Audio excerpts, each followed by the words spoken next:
तो देखो भाई, हमने एटम चैप्टर में 3 लेक्चर कंप्लीट कर लिए हैं और 3 लेक्चर में हमने क्या क्या देख लिया है।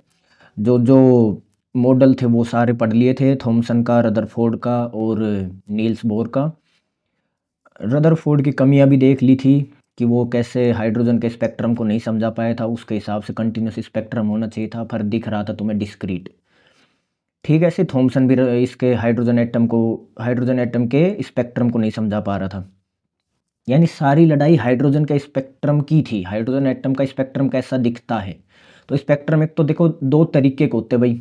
तो दोनों स्पेक्ट्रम हमें समझने क्या होता है, एक तो एमिशन वाला होता है, एक अब्जॉर्प्शन वाला होता है। तो ये एमिशन स्पेक्ट्रम समझाना था सबको, और सब इसी को समझा पाने में फेल हो रहे थे। तो काफ़ी हद तक जो सक्सेस मिली वो नील्स बोर को मिली। नील्स बोर के मॉडल से ये सारी चीज़ समझाई जा सकी।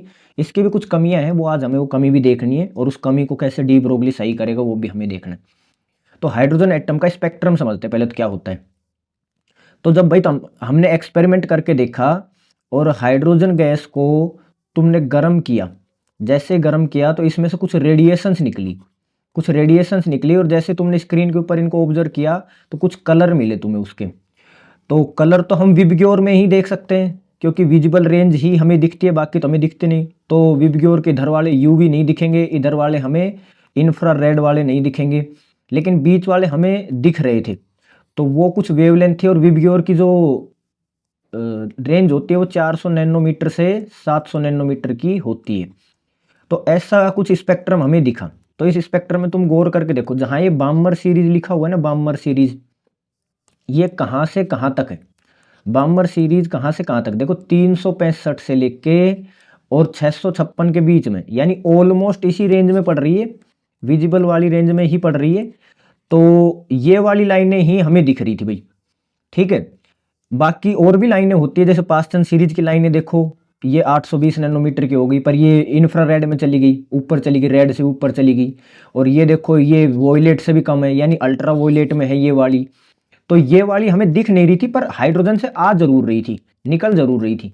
तो हमें तो बस यही लाइनें विजिबल थी, और इन्हीं लाइनों को हम समझाना चाह रहे थे कि डिस्क्रीट क्यों है, एक के बाद दूसरी ऐसे क्यों है, बीच की गायब क्यों है, वो समझाना चाह रहे थे।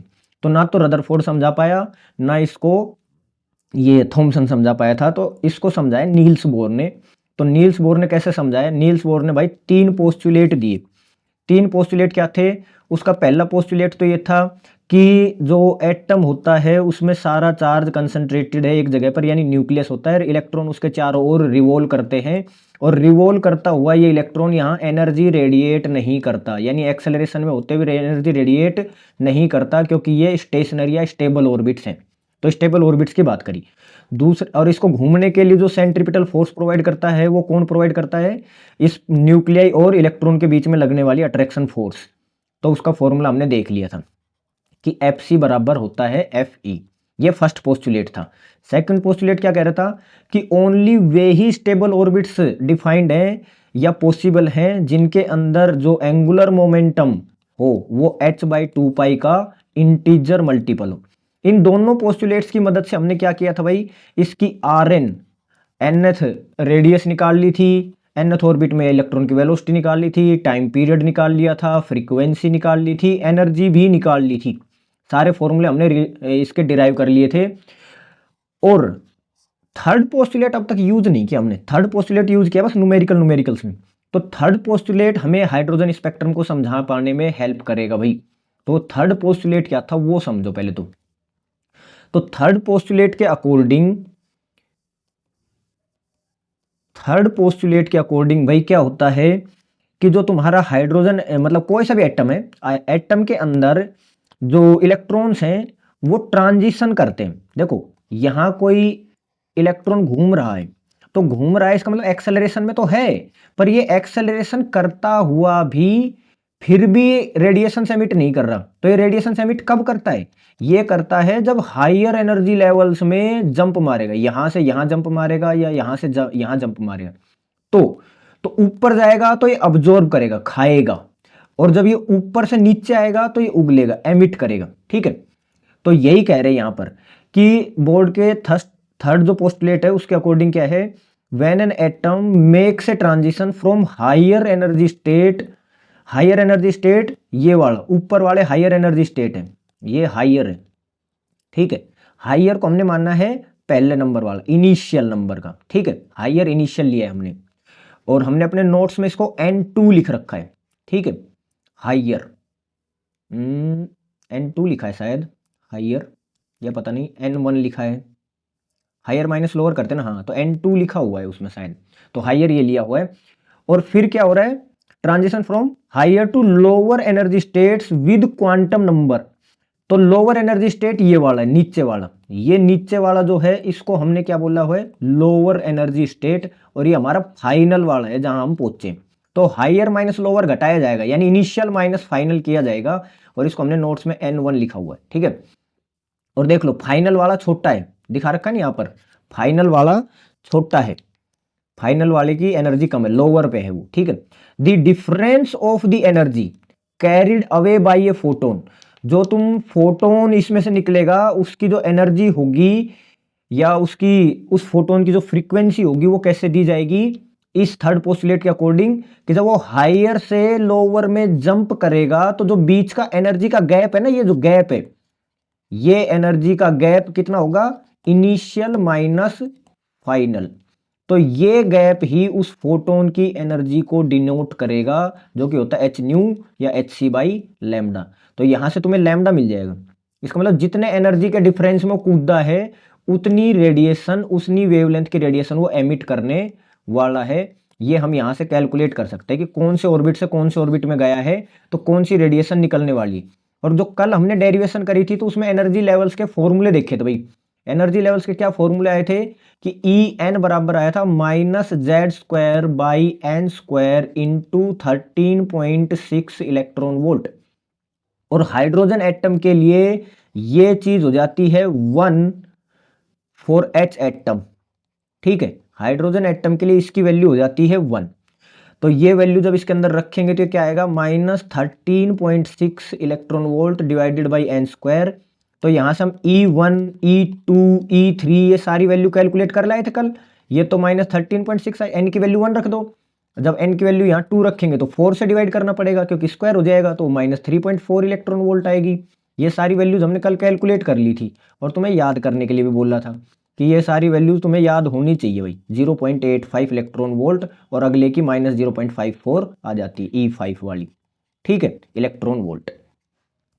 ये सारी एनर्जीज हमने निकाल ली थी, तो एनर्जी का डिफरेंस हम आराम से निकाल सकते, खूब आराम से, कि भाई कौन सी से कौन सी में जाएगा, कौन सी वाली से कौन सी में जाएगा। तो एनर्जी का डिफरेंस हमारे पास है, हमें दोनों एनर्जी लेवल्स की वैल्यू पता है, तो हम डिफरेंस निकाल सकते हैं। और अगर तुम्हें भाई डिफरेंस मिल गया ना, तो डिफरेंस मिल गया तो वहां से तुम वेवलेंथ भी निकाल सकते हो खूब आराम से, कि कौन सी वेवलेंथ निकलने वाली है, कौन सा कलर निकलने वाला है, या कौन सी फ्रीक्वेंसी का फोटोन निकलने वाला है, वो आराम से कैलकुलेट कर सकते हो। कैसे, कि डिफरेंस अगर तुम्हें मिल गया तो डिफरेंस किसके बराबर होता है, एमिटेड फोटोन की एनर्जी के बराबर होता है। यही तो है थर्ड पोस्टुलेट। ये कह रहा है कि फिर से सुनो, किसी भी एटम के चारों ओर घूमता हुआ इलेक्ट्रॉन एक्सेलरेशन में होता हुआ भी रेडिएशंस एमिट नहीं करता, क्योंकि वो स्टेशनरी है। एक्सेलरेशन में होता हुआ भी एनर्जी रेडिएट नहीं कर रहा, इलेक्ट्रोमैग्नेटिक वेव जनरेट नहीं, क्योंकि वो स्टेबल ऑर्बिट है। तो रेडिएट करता कब है, वो जब करता है जब इन लेवल्स में जंप मारता है ऊपर नीचे, ठीक है, जब वो रेडिएट करता है।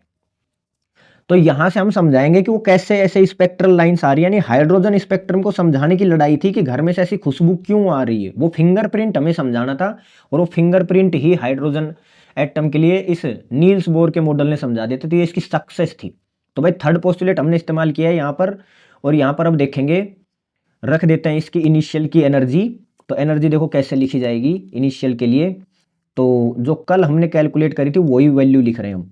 तो एच सी बाई लैम्डा तो as it is, E initial कितना होगा, -13.6 electron volt divided by initial की स्क्वायर, यही होगा ना हाइड्रोजन एटम के लिए।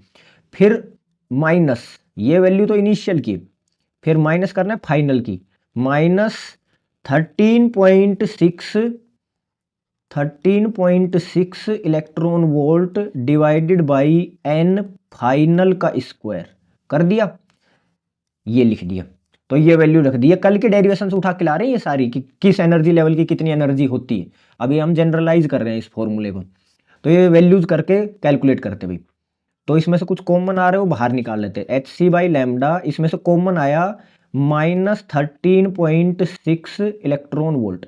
पहले इसका ब्रैकेट ही खोल देते हैं ना, तो देखो ये तो प्लस हो गया, ये वाला हिस्सा तो प्लस हो गया, तो इसको तो मैं आगे लिख देता हूँ। तो ये तो हो गया 13.6 electron volt divided by n final square minus ये वाला हिस्सा यहाँ चला जाएगा, तो ये हो गया 13.6 electron volt divided by an initial का स्क्वायर। लिख दिया। अब इसमें से कुछ कॉमन आ रहा है, जो कॉमन निकाल के लिख दो जल्दी जल्दी।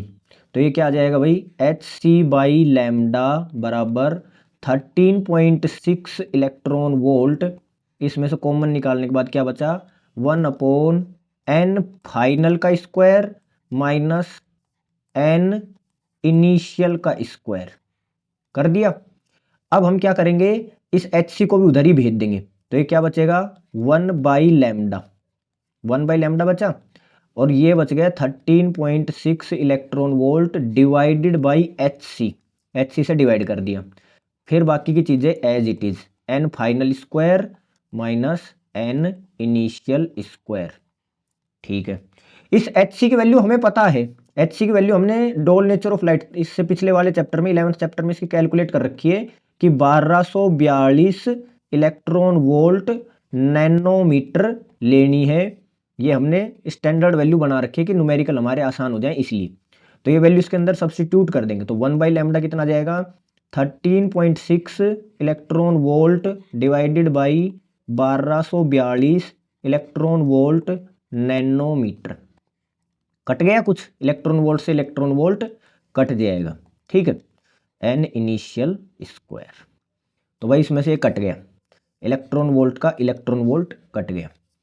तो नैनोमीटर का क्या लिखा जा सकता है भाई, नैनोमीटर का लिख सकते हैं हम 10⁻⁹ मीटर। ठीक है, तो ये वैल्यू रख देंगे इसके अंदर 1/λ इक्वल, जब ये सारी 10⁻⁹ और ये सारी वैल्यू रखोगे तो 10⁻⁹ ऊपर जाके क्या हो जाएगा, प्लस का 10⁻⁹ तो रख ही देते इसको। चलो करते हैं 13.6 डिवाइडेड बाई 1242 इंटू 10⁻⁹ मीटर बन गया। ये हो गया n final square minus n initial square. अब ये पावर जाएगी भाई ऊपर, पावर चली गई ऊपर, तो 13.6 इंटू 10⁻⁻9 हो गया। मीटर तो ऐसे कैसे बचा यूनिट में, तो मीटर इनवर्स हो जाएगा ये तो ऊपर जाके, और नीचे बचा है 1242। देखो 1242 से 13.6 कटेगा नहीं, तो मैं क्या कर रहा हूँ, इसमें से 2 जीरो उधार ले रहा हूँ, इसको 1360 बना दे रहा हूँ। तो क्या करूँगा मैं, इसको थोड़ा ऐसे करके लिख दूंगा मैं कि, रुको 1 मिनट ये अटक गया। इसको मैं ऐसे लिख दूंगा 1360 गुणा 10⁻7 डिवाइडेड बाई 1242। ठीक है, ये मीटर ऐसे वैसा ही वहीं की वहीं, फाइनल का स्क्वायर माइनस इनिशियल का स्क्वायर हो गया भाई। अब 1242 से 1360 सीधा सीधा कट रहा है, मतलब एक बार तो पूरा पूरा जाएगा और फिर थोड़ा बहुत कुछ ऊपर जाएगा पॉइंटों में। तो ये वैल्यू जो आएगी स्टैंडर्ड वैल्यू आएगी, और इस वैल्यू को हम बोलते हैं आर, कैपिटल आर। अब ये आर का मतलब समझाऊंगा मैं क्या होता है, एन फाइनल का स्क्वायर माइनस एन इनिशियल का स्क्वायर। ये लिख दिया। यहां पर जो आर है, इन चीजों को डिवाइड करने से जो आया है ना, वो आएगा आर। आर होता है 1.09, डिवाइड करके देख लेना ऐसा ही आएगा 10⁻7 मीटर इनवर्स, क्योंकि मीटर भी ऊपर चला जाएगा। इसे हम कहते हैं रिडबर्ग कांस्टेंट। तो ये रिडबर्ग की भी भाई एक अलग ही कहानी है, इंटरेस्टिंग कहानी है। मैथ का टीचर था, स्विट्जरलैंड में पढ़ाता था। तो इसने ये हाइड्रोजन स्पेक्ट्रम में से कौन कौन सी वेवलेंथ निकलेंगी इसके लिए फॉर्मूला बना, फिजिक्स नहीं पता थी इसको कि इसके पीछे की फिजिक्स क्या है, पर इसने भाई फॉर्मूला बना के दे दिया था हमें, तो इसलिए थोड़ा सा फेमस है। इसी के नाम पे हमने ये रिडबर्ग कांस्टेंट नाम दे रखा है भाई। तो यहाँ से हमारा फॉर्मूला निकल के आ गया भाई। ठीक है, तो ये फॉर्मूला है जिससे हम वेवलेंथ कैलकुलेट कर सकते हैं कि कौन से कौन से में जाएगा तो कौन सा कलर रेडिएट करेगा, कौन सी वेवलेंथ आएगी। ये चीज़ हम यहाँ से कैलकुलेट करके देख सकते हैं। ठीक है, करेंगे कैसे, इसको आजमा के देख सकते हैं। देखो कैसे आजमा के देखेंगे कि मैं निकालना चाह रहा हूं, देखो यहां पर रख के देखो, यहां पर ये 656 नैनोमीटर आ रही है, 656 नैनोमीटर। ये देखो कैसे आएगी 656, जब हायर एनर्जी स्टेट से ये जंप मारेगा सेकंड ऑर्बिट में, यानी तुम्हारा इनिशियल, देखो मैंने फॉर्मूले में क्या लिखा था, डेल ई बराबर क्या था, ई इनिशियल माइनस ई फाइनल। और इनिशियल कैसा था भाई, हाई वाला था, हाई। अब चाहे तुम इस फॉर्मूले को ऐसा लिख लो, E N two minus E N one, उससे कुछ फर्क नहीं पड़ेगा, पर एन टू क्या होना चाहिए मेरा, हाई होना चाहिए, हाई। तो जैसे इनिशियल मेरा हाई है, तो हाई वाले ऊपर रखे हुए हैं, हाई वाले, तो ऊपर वाला पहले लिखना है और फिर माइनस करना है नीचे वाला, हाई माइनस लो, ठीक है। तो ये करना है मेरे को। तो जब जब ये हाई में से लो लो में गिरेगा, यानी थर्ड वाले ऑर्बिट से सेकंड में गिरेगा, यानी फाइनल डेस्टिनेशन सबकी जब सेकंड ऑर्बिट होती है तो बाम्बर सीरीज होती है। और बाम्बर सीरीज में देखो कौन कौन सी आ रही है, ये और ये आ रही है, ये दोनों मैं निकाल के दिखा सकता हूँ, और बीच की भी तुम निकाल सकते हो। तो देखो कैसे आएगी भाई, मान लेते हैं कि वो थर्ड वाले से फर्स्ट, इसमें सेकंड वाले में आए, ये वाली लाइन की बात चल रही है, ठीक है, ये वाला ट्रांजिशन हुआ है, तो यहां से कौन सी वेवलेंथ निकलने वाली है वो मैं चेक करना चाहता हूं, इसके लैम्डा चेक करना चाहता हूं। तो अभी अभी तो मैंने लैम्डा का फॉर्मूला निकाला, ये रहा, देखो ये रहा नीचे जस्ट अभी रेड बॉक्स में जो लिखा हुआ है कि 1/λ इक्वल होता है इतना इतना इतना, ठीक है, एन फाइनल और एन इनिशियल का स्क्वायर। इसी को एज इट इज यहां उठा के ला रहा हूं ऊपर, ठीक है। यहां इसके अंदर लिखो एक बार, इसके अंदर मैं लिख रहा हूं इस वाले ऑर्बिट के लिए, इसके लिए, तो 1/λ बराबर होता है r इंटू 1/n फाइनल का स्क्वायर माइनस n इनिशियल का स्क्वायर, जो अभी डिराइव किया ना वही फॉर्मूला लगाए। तो रख दो भाई 1/λ बराबर r, r अभी कांस्टेंट है, मतलब लिख लो, तो इसकी वैल्यू 1.09 इंटू 10 की पावर 7, -7 नहीं होता, ध्यान रखना, -7 नहीं होता, +7 होता है। फाइनल मेरा कौन सा है, 2, भाई सेकंड वाले ऑर्बिट में गया हो ना, ये मेरा फाइनल है और ये मेरा इनिशियल था 3 वाला, तो यहां लिखूंगा 2 का स्क्वायर और यहां लिखूंगा मैं 3 का स्क्वायर। तो ये कितना हो गया भाई, 1/λ इक्वल 1.09 इंटू 10 की पावर 7, और ये हो गया 1/4 माइनस 1/9। तो इसका एलसीएम लेओगे तुम 9 आएगा, और ये नहीं 9 नहीं 36 आएगा, और 9 माइनस 4 आ जाएगा, यानी ये आ जाएगा 5/36। तो 5/36 इसको जब तुम मल्टीप्लाई करोगे 097 10 की पावर 7 से, जब तुम इसको मल्टीप्लाई करोगे तो 1/λ का आंसर आएगा। मेरे को चाहिए लैम्डा, तो लैम्डा को भेजता हूँ उधर और बाकी चीज़ें इधर भेजता हूँ। तो कैसा हो जाएगा, देखो इक्वल की इधर चला गया लैम्डा, बाकी चीज़ें आ गई इधर, 36/5 गुना 1 डिवाइडेड में 0.9 इंटू 10 की पावर 7। तो 10 की पावर 7 तो ऊपर जाके कैसा हो गया, 10 की पावर -7, ये लैम्डा बचा है। इसका 5 टाइम्स कुछ है, ये मतलब 5 इंटू 1 तो 5 ही है, और इसको 36 में डिवाइड करना है, तो ऐसा कुछ आएगा 5 का 7 टाइम्स जाएगा 0.2 ऐसा जाएगा, पर ये 7.2 आएगा नहीं आंसर एग्जैक्ट, बताऊं क्यों, क्योंकि यहाँ देखो 1.09 यानी 1.1 है, यानी ये 5.5 बनता, और 5.5 का इसमें डिवाइड करेंगे तो इतना आंसर नहीं आएगा, आंसर 7.2 की बजाय आएगा 6.5, ऐसा कुछ आएगा, ऐसा आंसर आएगा। अगर मैं देखो ये दोनों पॉइंट इधर खिसका दूं, यानी 100 से मल्टीप्लाई कर दूं, तो मेरे को 100 से डिवाइड भी करना पड़ेगा, तो ये बन गया 656 100 से मल्टीप्लाई करने से, और 100 से डिवाइड करने से हो गया -9 मीटर में आंसर आया लैम्डा का। तो इसका मतलब ये कितना बन गया, नैनोमीटर। तो देखो 656 नैनोमीटर आ रहे हैं, 656 नैनोमीटर आ रहे हैं ना, ये चीज मैं बता रहा था कि ये 656 ही आया। ऐसे तुम 365 भी निकाल सकते हो। 365 कब आएगा, 365 जब आएगा जब ये वाला हो कि इन्फिनिटी वाले ऑर्बिट से सेकंड ऑर्बिट में कूद रहा है, जब ये वाली, तो जब तुम इनिशियल लिख दोगे ये, तो यहाँ फॉर्मूला जब लिखोगे ना इनिशियल का स्क्वायर, तो इनिशियल में इन्फिनिटी का स्क्वायर लिखना पड़ेगा, नहीं मतलब यहाँ तो लिखना पड़ता है फाइनल कहाँ कूदा है, तो यहाँ तो 2 का स्क्वायर में कूदा है, और कहाँ से कूदा है, इन्फिनिटी के वहाँ से कूदा है, तो यहाँ इनिशियल का स्क्वायर लिखा जाता है, यहाँ फाइनल का स्क्वायर लिखा जाता है, यानी यहाँ लोअर एनर्जी स्टेट लिखा जाता है n1 और यहाँ हायर एनर्जी स्टेट n2 ऐसा लिखा जाता है, ठीक है, जिस भी सिंबल में तुमने लिख रखा है। तो यहाँ से वैल्यू अपने आप ही आ जाएगी, जब तुम कैलकुलेट करोगे तो 365 या 64 ही आएगी, ठीक है। अभी फिलहाल हमारे सिलेबस में बातें रही नहीं, पहले पूछा जाता था लाइमन सीरीज बामर सीरीज की पहली वेवलेंथ निकालो दूसरी वेवलेंथ निकालो, अभी सिलेबस में रही नहीं।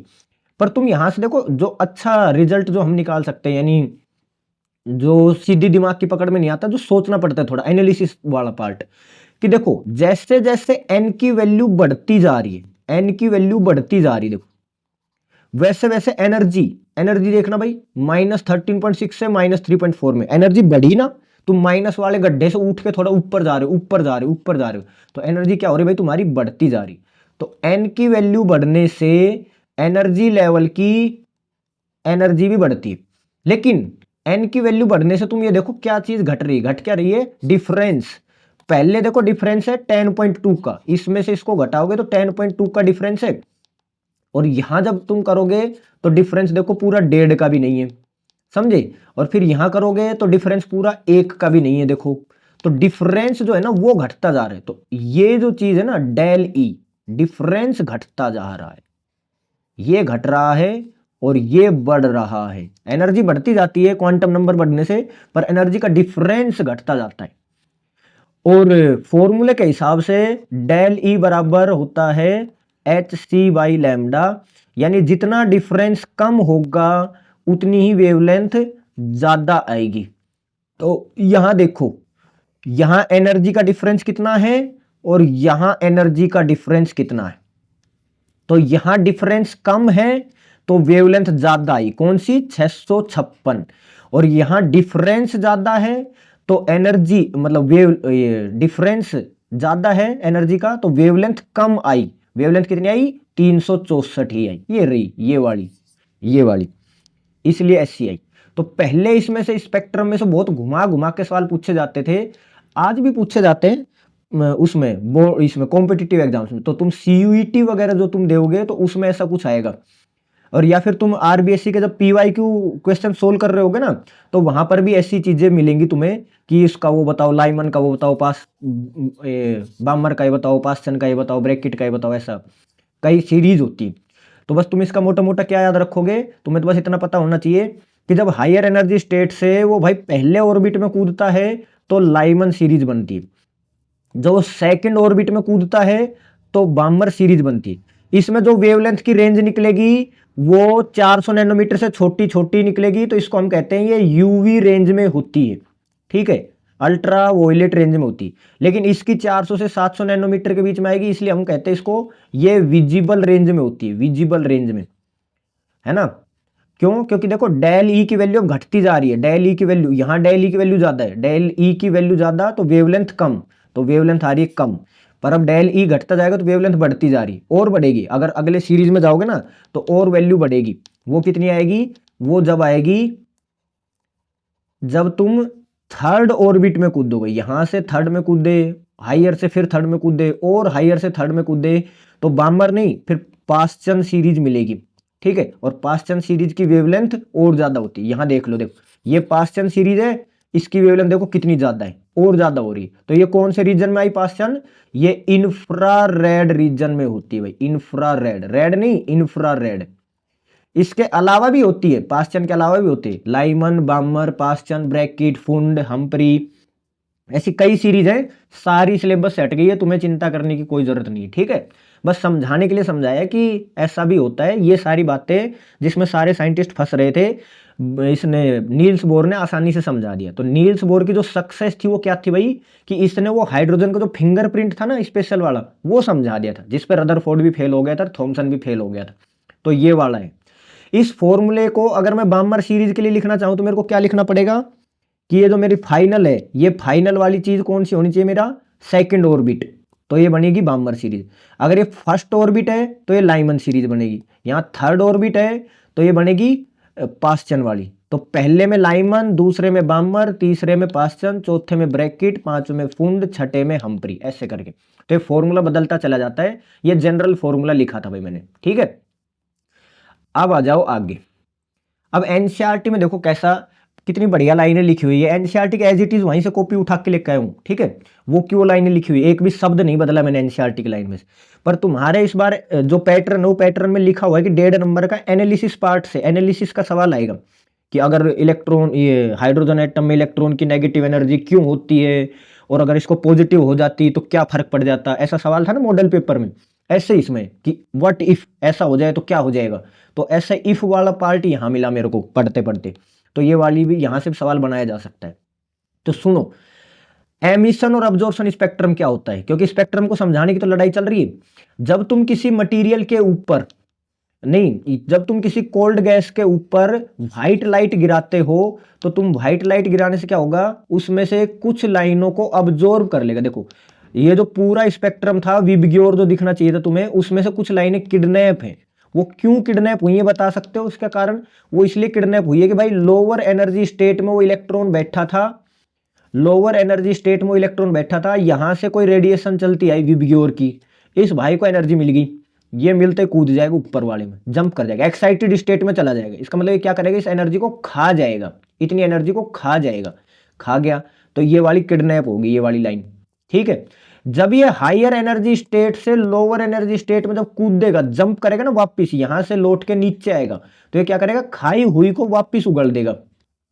तो उस टाइम पर जब इस गैस को यहां गर्म करोगे ना लाके, तो गर्म करने से क्या होगा, वो की वो लाइन वापस मिल जाएगी तुम्हें, ब्लैक स्क्रीन के ऊपर चमकती हुई मिल जाएगी। एग्जैक्ट देख सकते हो तुम लाइन खींच के, वही है जो किडनैप हुई थी, वो की वो लाइनें ही हैं।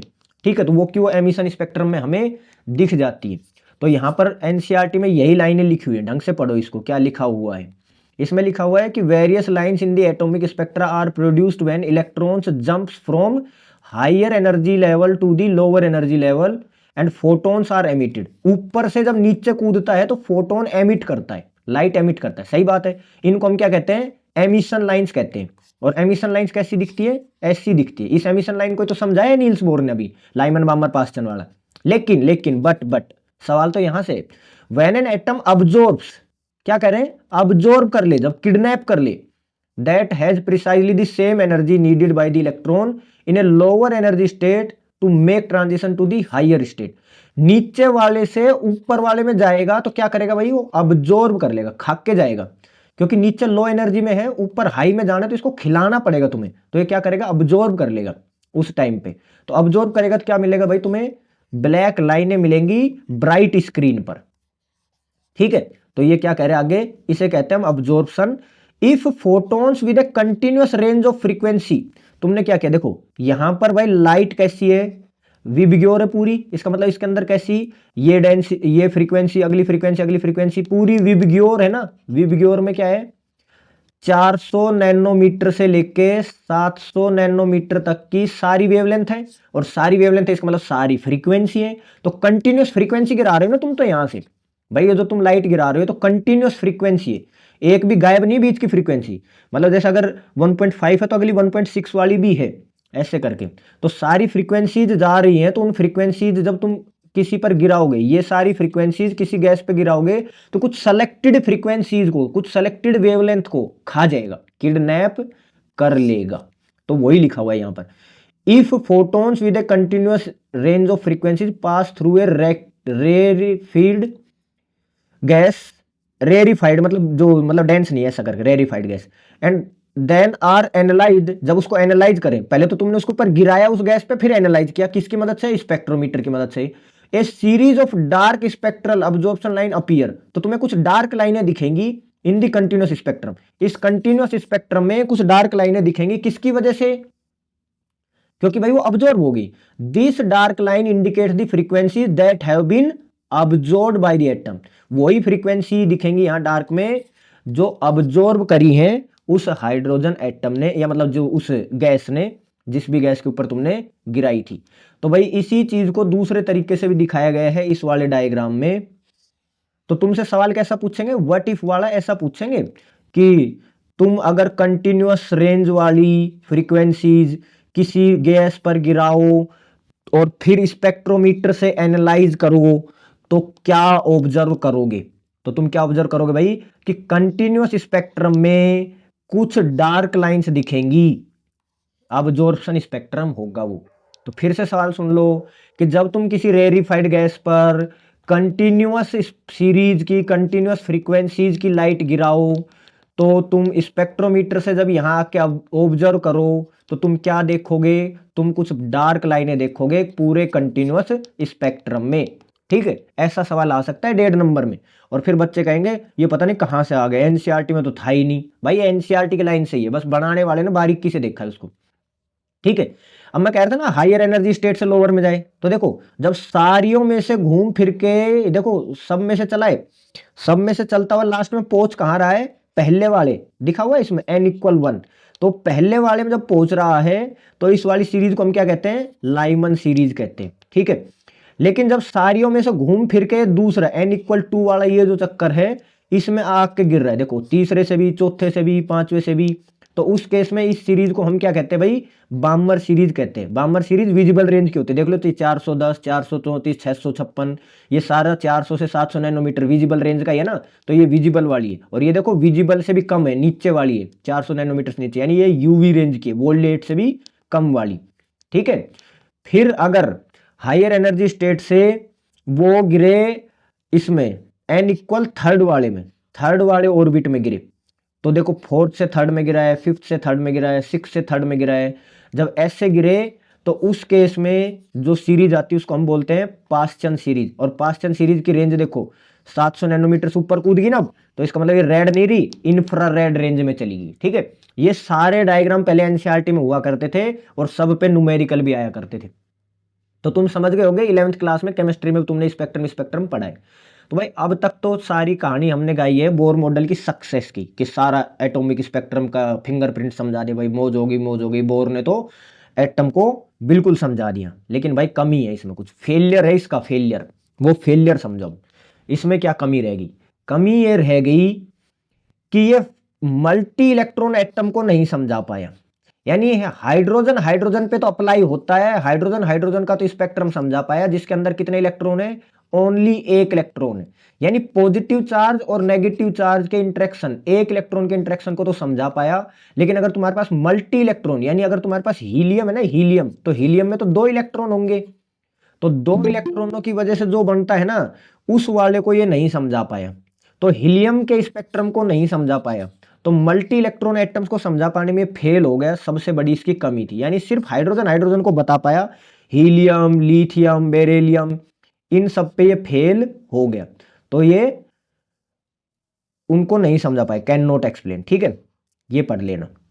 दूसरी जो इसकी कमी रहेगी, देखो पेपर में खूब आराम से आ सकता है, अगर तुम्हारे 1 नंबर का वेरी शॉर्ट क्वेश्चन में पूछा हुआ है नील्स बोर का सेकंड पोस्टुलेट बताओ, तो 1 नंबर में ये भी पूछ सकता है कि नील्स बोर के मॉडल की कमी बताओ। तो कमी भी तुम्हें पता होनी चाहिए कि मल्टी इलेक्ट्रॉन एटम को नहीं समझा पाया। दूसरी चीज, इसने इतना तो बता दिया कि हाइड्रोजन के फिंगरप्रिंट में ये वाली वेवलेंथ दिखेगी, ये दिखेगी, ये दिखेगी, डिस्क्रीट ही दिखेगी, सारा समझा दिया इसने। कंटिन्यूस नहीं होगी, कंटिन्यूस क्यों नहीं होगी, क्योंकि जब वो जंप मारेगा तो या तो इससे इसमें आएगा, या इससे इसमें आएगा, या इससे इसमें आएगा, तो इनका गैप अलग है, इनका गैप अलग है, इनका गैप अलग है, तो फोटोन अलग अलग एनर्जी का होगा, तो अलग अलग वेवलेंथ आने वाली, यानी डिस्क्रीट तो होगा। ठीक है, डिस्क्रीट तो होगा, पर उसमें भी क्या है, कुछ ट्रांजिशंस क्या है, फेवरेबल है उसके, कि ये वाला तो उसको फेवरेट है एटम को, पर ये वाला फेवरेट नहीं है, ये वाला फेवरेट नहीं है, तो ये फेवरेट नहीं है, ये फेवरेट है, तो ये ज्यादा चमकदार दिखेगा और ये लाइनें कम चमकदार दिखेंगी। तो इसका मतलब इंटेंसिटीज पे सवाल खड़ा हो गया।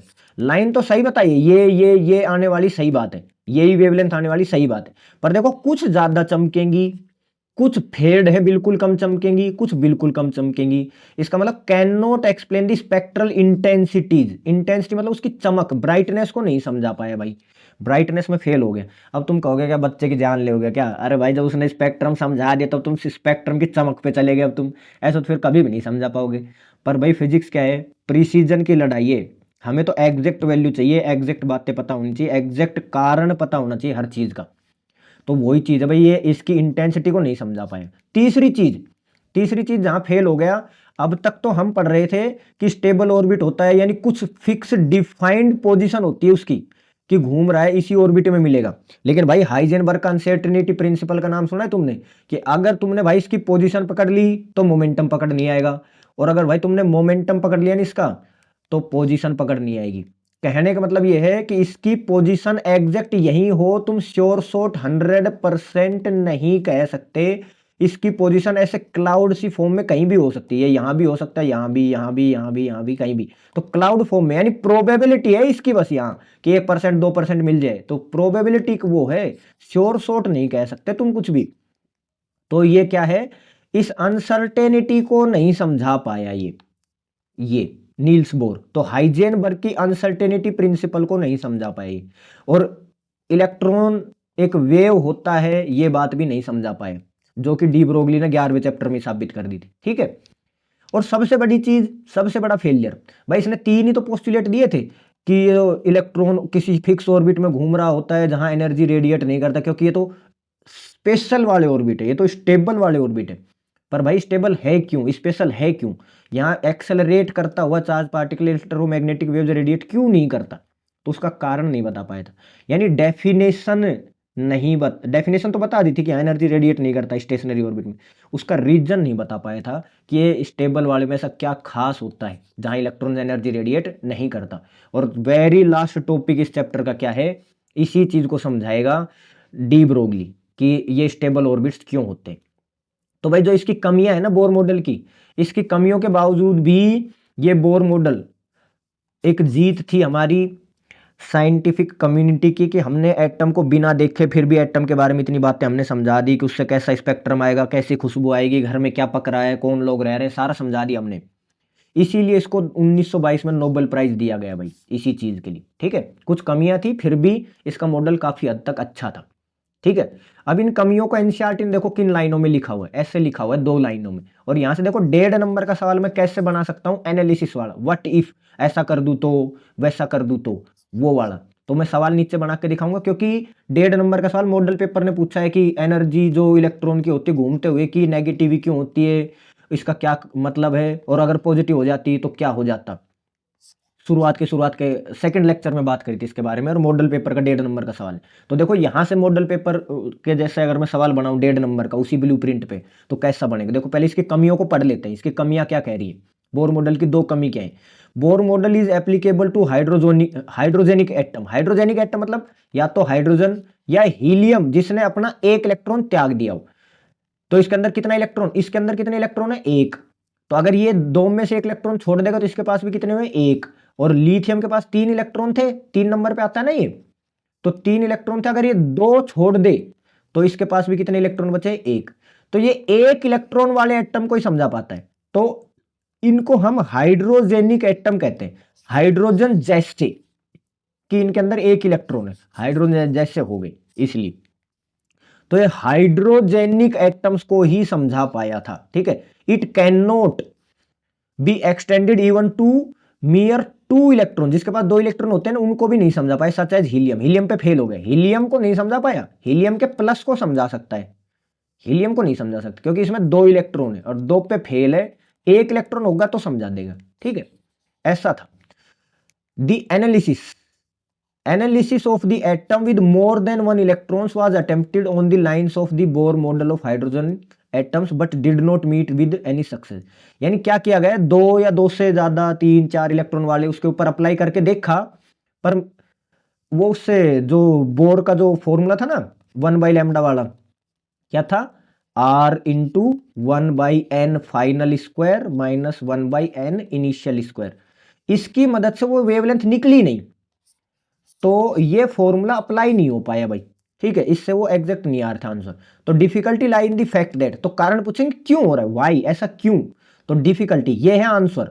Difficulty lie in the fact that, यही 1.5 नंबर में सवाल आएगा कि क्यों नहीं समझा पाया वो हाइड्रोजेनिक एटम्स के अलावा, क्यों नहीं समझा पाया 2 इलेक्ट्रॉन्स वाले को, तो यही 1.5 नंबर का सवाल बन जाए। तो यहां से आंसर है fact that each electrons interact with not only with the positively charge nucleus but also with all other electron. तो ये कहना चाह रहे हैं कि भाई जो इलेक्ट्रॉन बाहर घूम रहा है वो सिर्फ इस पॉजिटिवली चार्ज न्यूक्लियस से बात नहीं करता, वो बाहर वाले और इलेक्ट्रॉनों से भी तो इंटरेक्ट कर रहा है, उनसे भी तो रिपल्सन विपल्सन अट्रैक्शन अट्रैक्शन कुछ दिखा रहा होगा, तो उसकी वजह से सारा खेल ही पलट जाता है। ठीक है, तो ये बात है, उसका आंसर तुम्हें ये लिखना पड़ेगा कि आपस में इंटर इलेक्ट्रॉन में भी अट्रैक्शन होता है, इंटर इलेक्ट्रॉन इंटरेक्शन को नहीं समझा पाता बोर मॉडल। तो 1 इलेक्ट्रॉन चाहिए, 2 होने नहीं चाहिए, जिससे इनमें बातचीत हो तो वो वहां फिर बोर मॉडल फेल हो जाए। The formulation of Bohr model involves electrical force between positive charge nucleus and electron. सिर्फ वो जो है अपना बोर का जो मॉडल है वो सिर्फ न्यूक्लियस और इलेक्ट्रॉन यानी पॉजिटिव और नेगेटिव की बात करता है, बस इस नेगेटिव और नेगेटिव में बात नहीं करता बिल्कुल भी, तो वहां जाके फेल हो जाता है। It does not include the electron forces between electrons, between इलेक्ट्रॉनों के बीच की चीजों को ये इंक्लूड ही नहीं करता। Which necessarily appears in the multi electron atom, जो कि मल्टी इलेक्ट्रॉन एटम में तो होती है। अरे कहने का मतलब इतना सा है कि हाइड्रोजन का मॉडल सिर्फ उन एटम को समझा पाता है जिसमें सिर्फ एक इलेक्ट्रॉन है और जो कि न्यूक्लियस से बात कर रहा है। अगर वो इलेक्ट्रॉन दूसरे वाले इलेक्ट्रॉन से बात करेगा तो बोर मॉडल नहीं समझा पाएगा, ठीक है। और जब मल्टी एटम आते हैं, मल्टी इलेक्ट्रॉन एटम आते हैं, हीलियम लिथियम वगैरह, उनमें 2-3 इलेक्ट्रॉन होते हैं और वहां उनमें बातचीत होती है, तो बोर मॉडल वहां फेल हो जाता है। तो ये बात लिखनी पड़ेगी तुम्हें वहां पर, वो इंटर इलेक्ट्रॉन फोर्सेज, इलेक्ट्रॉनों के बीच के इंटरेक्शन को नहीं समझा पाता, ठीक है। वहां वो फोर्सेज काम आने। दूसरी कमी क्या थी? इंटेंसिटी वाली। दूसरी कमी देखो क्या है, दूसरी कमी है भाई इंटेंसिटी वाली।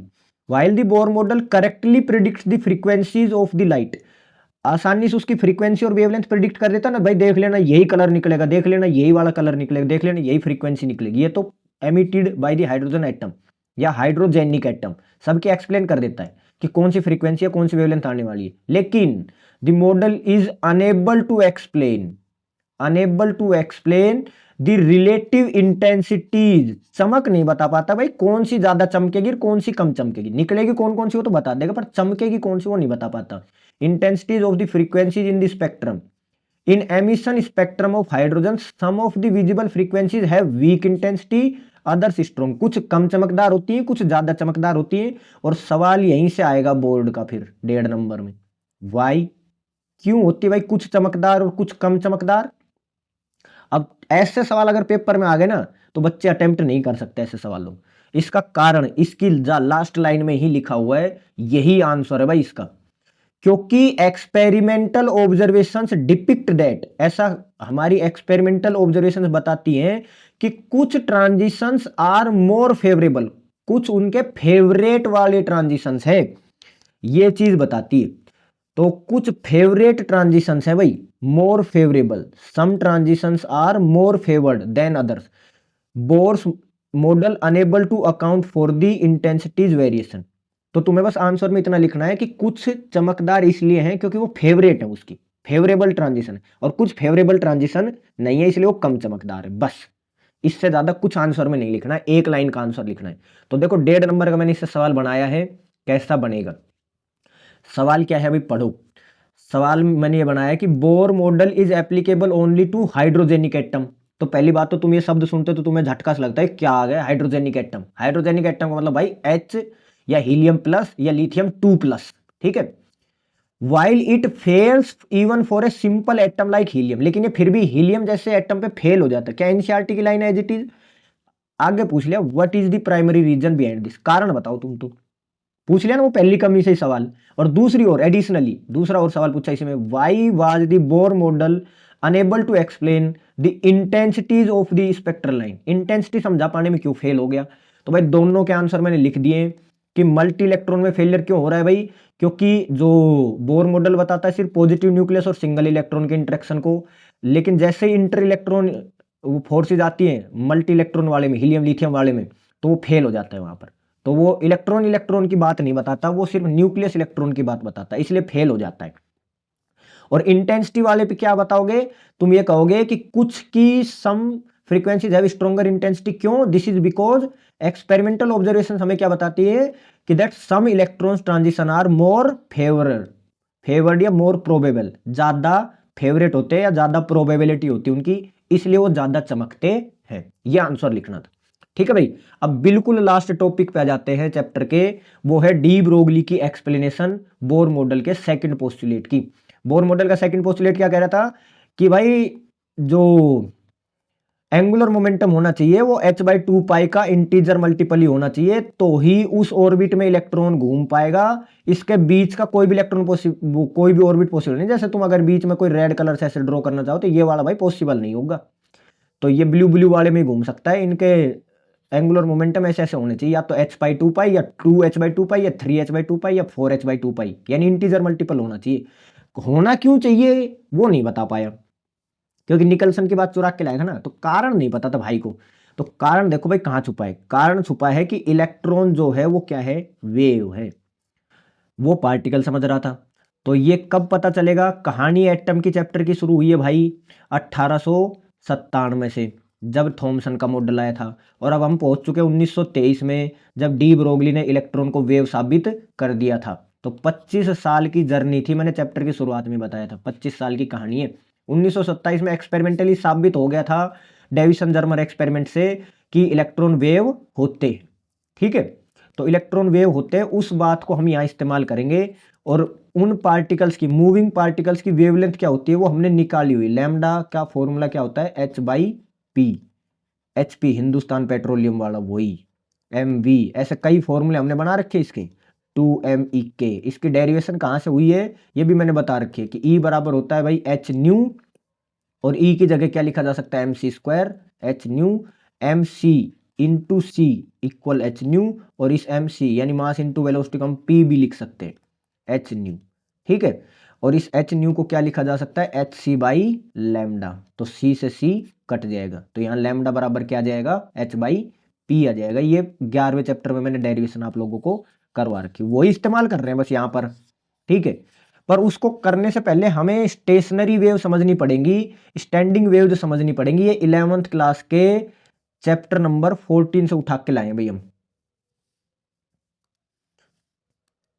ठीक है, रुको एक मिनट। हाँ, ये भाई जो चीज है ये 11th क्लास है। 11th क्लास में चैप्टर नंबर जो 14 था वेव्स, वहां से उठा के लाए हम। वहां पर स्टेशनरी वेव्स की बात होती है, स्टैंडिंग वेव्स। स्टैंडिंग वेव्स वहां पढ़ते, स्टैंडिंग या प्रोग्रेसिव वेव्स, स्टैंडिंग और प्रोग्रेसिव ट्रैवलिंग वाली, तो वहां से उठा के लाए हम। तो अगर तुमने वहां नहीं भी पढ़ी है तो यहां समझ लो क्या बात है।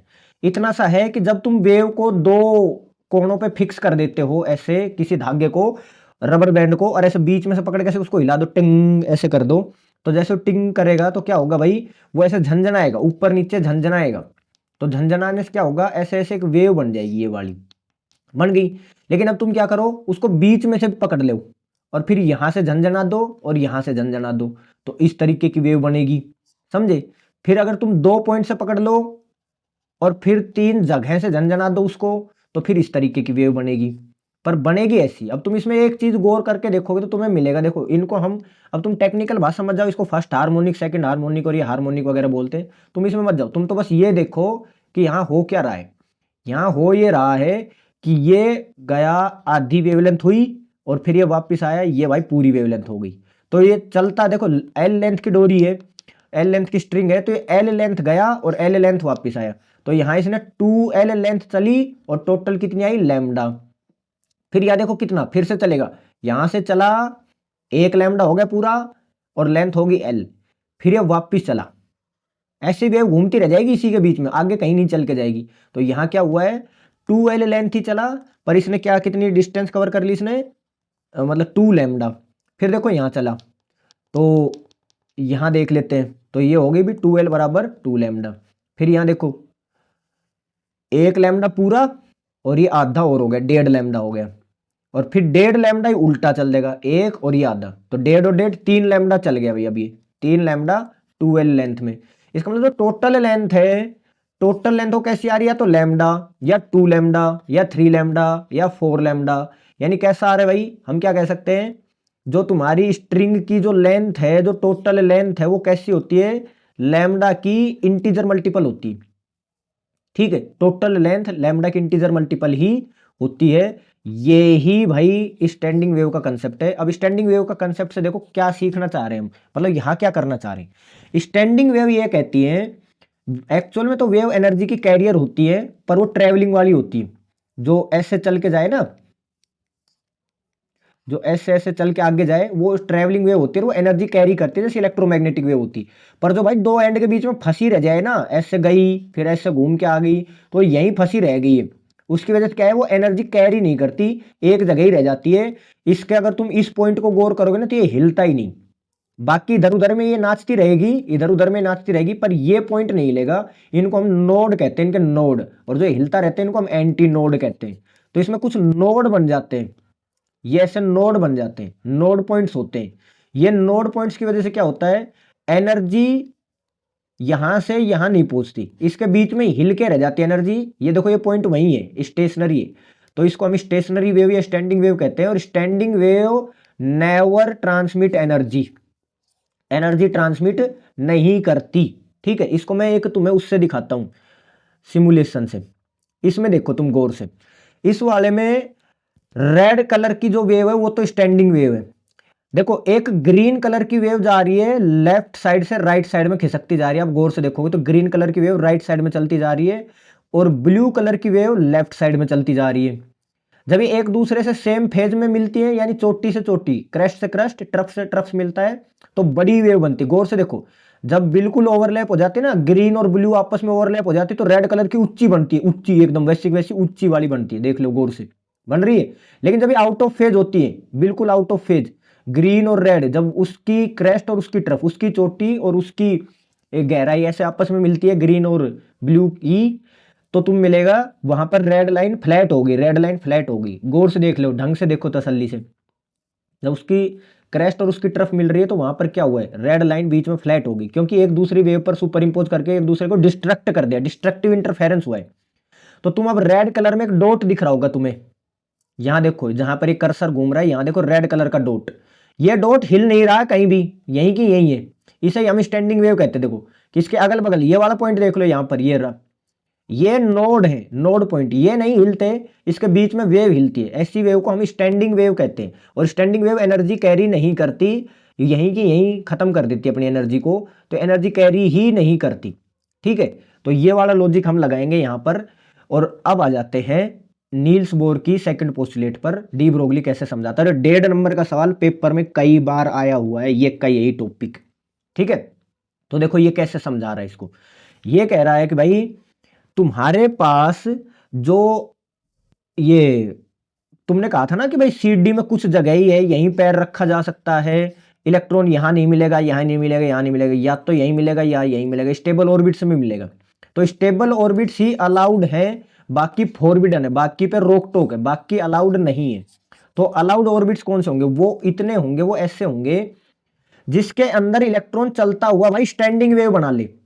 क्योंकि इनने क्या कहा था, हाइड्रोजन एटम पे कैसे फेल हो जा रहा था वो, अरे वो रदरफोर्ड कैसे फेल हो जा रहा था, वो फेल हो जा रहा था भाई कि ये घूम रहा है तो घूमता हुआ एनर्जी रेडिएट करेगा इलेक्ट्रोमैग्नेटिक वेव, क्योंकि एक्सेलरेशन कर रहा है और एनर्जी खत्म हो जाएगी, स्पाइरल जलेबी बनाते ही गिर जाएगा। पर इसने नील्स बोर ने क्या कहा था, नहीं भाई घूमेगा, एक्सेलरेशन करेगा, पर एनर्जी रेडिएट नहीं करेगा, क्योंकि स्पेशल वाला ऑर्बिट है। तो एनर्जी रेडिएट क्यों नहीं करेगा, तो डी ब्रोगली कह रहा है भाई इसलिए नहीं करेगा क्योंकि इसके अंदर वो स्टैंडिंग वेव बना ली उसने उसने इलेक्ट्रॉन, क्योंकि वेव है और इलेक्ट्रॉन स्टैंडिंग वेव बना लिए, स्टैंडिंग वेव एनर्जी कैरी नहीं करती, इसलिए एनर्जी रेडिएट नहीं करता, इसलिए वो स्टेशनरी या स्टेबल वाला या स्पेशल वाला ऑर्बिट है, इसलिए एटम एग्जिस्ट कर पा रहे हैं। एनर्जी तो जब रेडिएट होगी जब वो इस ऑर्बिट से अगले में जाएगा, अगले में जाएगा, जंप मारेगा, यानी ट्रांजिशन की वजह से होगा। तो ये कैसे समझा रहा है, ये समझा रहा है कि ओनली वही ऑर्बिट अलाउ होंगे जिसके अंदर जो इलेक्ट्रॉन है, मान लेते देखो यहां से चलना शुरू कर रहा है, ठीक है, जो इलेक्ट्रॉन है, अगर तुम चोटी टू चोटी भी मानो, क्रेस्ट टू क्रेस्ट भी मानो, कि मान लेते यहां से चलना शुरू कर रहे हैं, तो इसकी एक वेवलेंथ कहां पूरी हो जाएगी, एक चक्कर यहां पूरा हो जाएगा चोटी से चोटी पे। नहीं तो तुम छोड़ो ना, नीचे से चलना शुरू किया, एक चक्कर यहां पूरा हो गया, एक हो गया पूरा, फिर यहां दूसरा चक्कर पूरा हो गया, यहां तीसरा चक्कर पूरा हो गया, चौथा चक्कर पूरा, 5, फिर यहां पर भाई 6, 7, और यहां वापस आके 8 चक्कर पूरे कर दिए इसने। इसका मतलब जो टोटल, अगर ये आर रेडियस के पाथ में घूम रहा है, तो इसकी जो टोटल लेंथ है वो 2 पाई आर है, और 2 पाई आर कितनी आनी चाहिए भाई, एन लैम्डा आनी चाहिए। अभी फिलहाल हमारी कितनी आ रही है, 8 लैम्डा आ रही। ऐसा नहीं होना चाहिए 7.5 लैम्डा आ गई या ऐसा कुछ। तो अगर ऐसा एन लैम्डा नहीं आया तो स्टैंडिंग वेव नहीं बनेगी। अभी अभी तो मैंने पढ़ाया कि भाई स्टैंडिंग वेव जब भी बनती है कि जब एन लैम्डा हो, लैम्डा के इंटीजर मल्टीपल बने, ऊपर ही तो देखा है हमने। तो देखो ये वाले तो अलाउ होंगे क्योंकि इसमें एन लैम्डा बना, 8 लैम्डा बना, लेकिन ये अलाउ नहीं। देखो यहां से चलना शुरू हुआ, तो देखो यहां से मान के देखो, एक चक्कर ये रहा एक, अगर उस तरफ से घूमना भी मानो तो तुम देखो यहां चोटी से चोटी एक चक्कर, दूसरा चक्कर, तीसरा चक्कर, 4, 5, 6, 7, 8, 9, 10, 11। और देखो 12वां जब पूरा होता जब ये यहां से चल के यहां चोटी पे मिलता, पर ये तो यहां नीचे ही मिल रहा है। इसका मतलब इसकी पूरी वेवलेंथ नहीं बनी ना, और पूरी वेवलेंथ नहीं बनी इसका मतलब इंटीजर मल्टीपल नहीं आया ना, और इंटीजर मल्टीपल नहीं आएगा इसका मतलब स्टैंडिंग वेव नहीं बनेगी, और स्टैंडिंग वेव नहीं बनेगी तो एनर्जी कैरी करेगा, और एनर्जी कैरी करेगा तो एनर्जी रेडिएट करेगा। इसका मतलब वो अलाउड ही नहीं है, वहां इलेक्ट्रॉन घूम ही नहीं सकता, घूमेगा तो गिर जाएगा। तो उन्हीं ऑर्बिट में घूमेगा जहां पर स्टैंडिंग वेव बनती है, इलेक्ट्रॉन की वेव बनती है, तो वहीं घूमेगा वो। तो इस चीज से ही हम समझाएंगे अब इसको। तो भाई अकॉर्डिंग टू स्टेशनरी या स्टैंडिंग वेव्स क्या होता है, क्या कहेंगे हम, कि जो पार्टिकल की जो, अगर इलेक्ट्रॉन पार्टिकल है तो पार्टिकल की जो लेंथ है, पार्टिकल की जो पाथ लेंथ है, किस पाथ में चल रहा है, जो अपनी डोरी है, स्ट्रिंग है, वो कितनी होनी चाहिए, integer multiple of the wavelength. ठीक है, तो वेव के पाथ लेंथ की इंटीजर मल्टीपल ही होनी चाहिए। यानी इसका मतलब जो 2πrn है, nth ऑर्बिट में चल रहा है, nth रेडियस में चल रहा है, अगर इसकी रेडियस n है ऐसे वाली, पहला दूसरा कोई सा भी हो सकता है, तो यहां पर वेव कितनी होनी चाहिए, n लैम्डा बननी चाहिए, या तो 1 लैम्डा या 2 लैम्डा 3 लैम्डा ऐसी ही बननी चाहिए। अब यहां पर डी ब्रोगली की बात चलाते हैं हम। डी ब्रोगली, भाई ये बात तो क्या है, स्टैंडिंग वेव की बात है। अब डी ब्रोगली क्या कह रहा है, डी ब्रोगली कह रहा है भाई इलेक्ट्रॉन भी तो वेव ही है।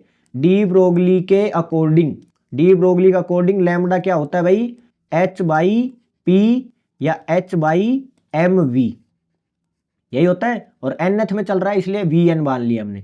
यही चीज हम सब्सटीट्यूट करा देंगे डी ब्रोगली की यहां पर। तो डी ब्रोगली की जैसे तुम ये वैल्यू यहां पर सब्सटीट्यूट कराओगे, जो ये बात बोल रहा है, तो ये क्या बन जाएगा, 2πrn बराबर n, और लैम्डा की जगह हो जाएगा h/mvn। ये डी ब्रोगली की बात लगा दी।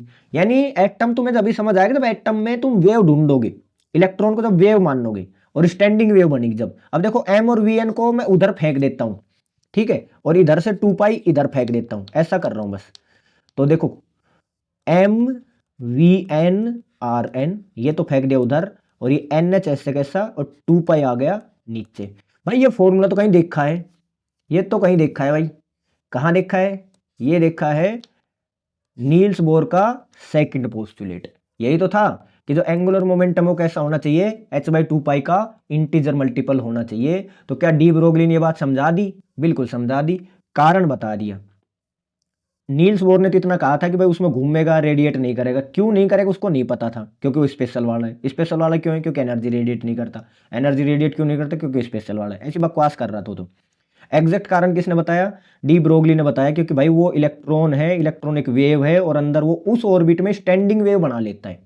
ठीक है, इसलिए वहां पर वो नहीं एनर्जी रेडिएट नहीं कर पाता, स्टैंडिंग वेव एनर्जी रेडिएट नहीं करती। ये कुछ ऐसा ऐसा है जैसे मतलब सिक्के को हम ऐसे सर्कुलर पाथ में अरेंज करें ना सिक्के, तो सिक्के कितने सिक्के रखे गए, अब देखो मेरे 5 सिक्के रखे गए, तो इसका मतलब ये वाला ऑर्बिट पॉसिबल होगा, इस वाले ऑर्बिट में इलेक्ट्रॉन घूम सकता है। क्यों, क्योंकि यहाँ पर देखो कितनी वेव बनी है मेरी, वेव गिनो वेव, ये एक चक्कर हो गया, पूरा एक चक्कर यहाँ से चल के, फिर ये 2 चक्कर, और भाई यहाँ पर नहीं बना है तो 2.5 चक्कर ही हुए। तो देखो फिर से गिनते हैं, हाँ ये 1 चक्कर, ये 2 चक्कर, और ये 3 चक्कर, 4 चक्कर, और 5 चक्कर बन गए भाई। बिल्कुल 5 वेवलेंथ बन गई, इसका मतलब ये पॉसिबल है। फिर तुम 4 सिक्के जमाओगे तो वो ऐसे जमेंगे, तो सिक्के जमाने तुम्हें तो बस, तो ये वाला ऑर्बिट पॉसिबल होगा, तो बीच का कोई ऑर्बिट पॉसिबल नहीं होगा, यही पॉसिबल होंगे, ये स्पेशल वाले ऑर्बिट है। तो एक बार तो पेपर में ये सवाल आया हुआ है 1.5 नंबर में कि डी ब्रोगली ने कैसे समझाया, और एक बार भाई ऐसा सवाल आया था कि n = सेकेंड ऑर्बिट के लिए डायग्राम बनाओ, उसके डी ब्रोगली का इलेक्ट्रॉन वेव वाला, फिर थर्ड के लिए बनाओ, फिर फोर्थ के लिए बनाओ। तो एनसीईआरटी ने फोर्थ वाला बना रखा है जिसमें 4 लैम्डा बनती है। 4 लैम्डा देखो मैं गिनवा के दिखाता हूँ, यहां से चलना शुरू करा इलेक्ट्रॉन ने, तो भाई ये एक चक्कर पूरा हो गया, 1 लैम्डा हो गया पूरा, फिर यहां से चलना शुरू किया, ये भाई दूसरा चक्कर पूरा हो गया 2 लैम्डा। फिर यहां से चलना शुरू किया, ये 3 चक्कर पूरे हो गए। ये यहां से चलना शुरू किया, ये 3 चक्कर पूरे हो गए।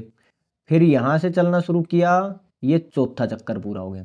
ठीक है, अब यही चक्कर घूमता रहेगा क्योंकि ये क्या है, अब इसमें ट्रैप हो गई है, ये वेव ऐसे ट्रैप हो गई, यहां से चल के यहाँ, फिर यहां से चल के यहाँ, यहां से चल के यहाँ, यहां से चल के यहाँ, ऐसे ट्रैप हो गई तो स्टैंडिंग वेव बना लेगी।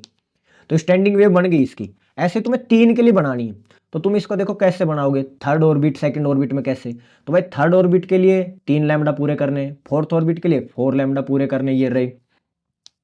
और सेकंड के लिए 2 ऑर्बिट पूरे करने, तो ऑर्बिट पूरे कर देते हैं, मतलब ये लैम्डा लैम्डा पूरे कर देते हैं। अब देखो इसको कैसे बना सकते हैं, जल्दी कैसे बना सकते हैं। तुम क्या करो, इसको ऐसे कर दो। अगर तुम्हें 3 बनाने ना, 3, तो ये 1 पार्ट, ये 2 पार्ट और ये 3 पार्ट, बराबर 3 टुकड़े तोड़ दिए मैंने। ठीक है, और अगर 2 के लिए बनाना है तो ले भाई, ये बराबर 2 टुकड़े तोड़ दिए। ठीक है, ठीक ऐसे यहां पर आओ एक बार थोड़ी देर। अगर तुम्हें इसके 4 बनाने, 4, तो देखो मैं इसके 4 बराबर टुकड़े तोड़ दूंगा। कैसे, 1, 2, 3 और 4, ऐसे 4 टुकड़े तोड़ दूंगा। अब तुम्हें क्या करना है, इन टुकड़ों के बीच में पूरी पूरी वेवलेंथ फंसा देनी, पूरी पूरी वेवलेंथ। अब पूरी पूरी वेवलेंथ तो जब आएगी ना, वो कट मार के पूरी पूरी ऐसे नीचे भी जाए ऊपर भी जाए, तो नीचे ऊपर बनाने के लिए भाई तुम्हें इसका हाफ हाफ भी तो बनाना पड़ेगा कि कहाँ से वेव हाफ मारेगी। तो हाफ हाफ दोनों देखो, ब्लू कलर के बीच में मैं हाफ हाफ बना दे रहा हूँ उसका। अब बना दूंगा वेव।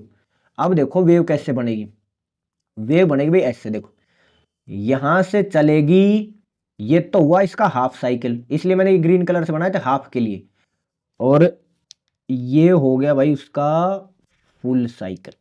थोड़ा साफ नहीं बन रहा है, हाँ ये हो गया फुल साइकिल। एक चक्कर पूरा हो गया, एक लैम्डा पूरा हो गया ना।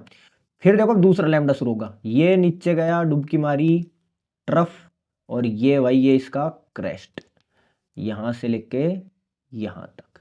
तो ये दूसरा राउंड पूरा हो गए 2 लैम्डा पूरे। फिर तीसरा लैम्डा चलेगा, तीसरा लैम्डा ये डुबकी मारी और ये ऊपर चला गया, तो ये 3 लैम्डा। तो ये इलेक्ट्रॉन वेव बन गई है इसके अंदर। अब इसको तुम पूरा कैसे कर दो डायग्राम को, ऐसा करके, ऐसा करके पूरा कर देना, इसको बचा खाना ऐसे भर देना कि स्टैंडिंग वेव बन गई भाई, स्टैंडिंग वेव बन गई इसके अंदर घूम फिर के। ठीक है, तो ऐसा डायग्राम हो जाएगा भाई, ऐसा डायग्राम बना देना 3 के लिए। जैसा यहाँ पर देखो 4 के लिए बना रखा है, 4 वाले पे मैं फिर से रिवाइज करवा रहा हूँ। देखो तो 4 वाले के लिए फिर से तुम्हें क्या करना है, उनका भी तो हाफ हाफ खींचोगे, तो हाफ हाफ इसका भी खींच लेना, जिससे कि वेव का घुमाव दिखा उसको। तो पहले तो 4 टुकड़े करना, फिर हाफ हाफ कर लेना। अब घुमाओ इसमें वेव, तो भाई वेव देखो ये चली, ये हो गए एक वेवलेंथ, एक। फिर ये चली, ये हो गया 2 वेवलेंथ, 2। फिर यहाँ से चली, ये हो गया 3 वेवलेंथ। फिर यहाँ से चली और ये हो गया भाई 4 वेवलेंथ, होगी 4। और बाकी वाली को फिर ऐसे करके पूरा कर देना। तो ये डायग्राम देखो, यही एनसीईआरटी का डायग्राम है, तो बना लोगे ना ऐसे। तो ऐसा कर लेना भाई इसको। अब 2 वाले और 1 के लिए तुम कोशिश करो कैसे होगा। तो 2 के लिए मैं तुम्हें बना के दिखा रहा हूँ भाई, तो इसको पूरा कर लेना ऐसे करके, ये ऐसे करके पूरा डायग्राम बनाना पड़ेगा तुम्हें। तो अगर 2 वाले पे आते हैं, 2 वाले पे भाई, 2 वाले की 2 लाइनें मैंने खींच दी कि 2 वेवलेंथ जहाँ पूरी होनी, पर इनका हाफ भी तो करना पड़ेगा ना, कि वेव कहाँ से घूमेगी वो भी तो मेरे को दिखाना है, हाफ हाफ पे भी तो, हाफ वेवलेंथ का। तो अब खींचते भाई लाइन इसके लिए, तो करो भाई लाइन।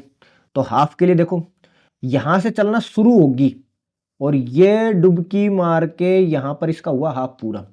तो इसको थोड़ा घुमाव में दिखाना है, ये भाई इसका हाफ हो गया पूरा। और फिर अपर हाफ होगा ऐसे घूम के आएगी, जब हो गया एक, एक वेवलेंथ पूरी होगी, ज्यादा घूम गई ना, तो ये तुम 2-3 बार बनाओगे जब बन जाएगी। तो एक वेवलेंथ होगी पूरी। अब दूसरी वेवलेंथ पूरी करनी है ब्लू से ब्लू के बीच में, तो फिर ये फिर से डुबकी मारेगी भाई। तो रुको 1 मिनट, ये अटक गया फिर से।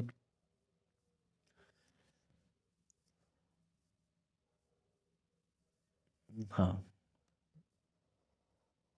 ये वेवलेंथ होगी पूरी एक। हाँ, अब ये फिर से डुबकी मारेगी, एक आधा हो गया, और ये भाई इसका हो गया पूरा। तो ये चक्कर पूरा हो गया। अब इसको कैसे करना है पूरा, ऐसे कर देना दिखा के, ये ऐसे करके ये डायग्राम हो गया भाई इसका पूरा। और इसमें लैम्डा अगर तुम्हें दिखाना पड़े तो लैम्डा डिनोट कैसे कर दोगे, लैम्डा डिनोट ऐसे कर देना कि यहाँ से लेके, नहीं हमने ब्लू से ब्लू के बीच में लिया ना, तो ऐसे दिखा देना यहाँ से लेके और यहाँ तक हमारा लैम्डा है 1, ये रहा पूरा। ठीक है, तो ऐसे 3 लैम्डा बने, इसमें भी दो लैम्डा बने, देख लो, एक यहाँ से लेके और यहाँ तक। तो यहाँ पर हम क्या लिख देंगे, यहाँ पर हम ये लिख देंगे कि इसकी जो 2 पाई आर है वो किसके बराबर आई है भाई, वो आई है 2 लैम्डा के बराबर। और यहाँ इसकी 2 पाई आर है वो किसके बराबर आई है, 3 लैम्डा के बराबर। और यहाँ इसकी 2 पाई आर है वो कितनी आई है, 4 लैम्डा के बराबर।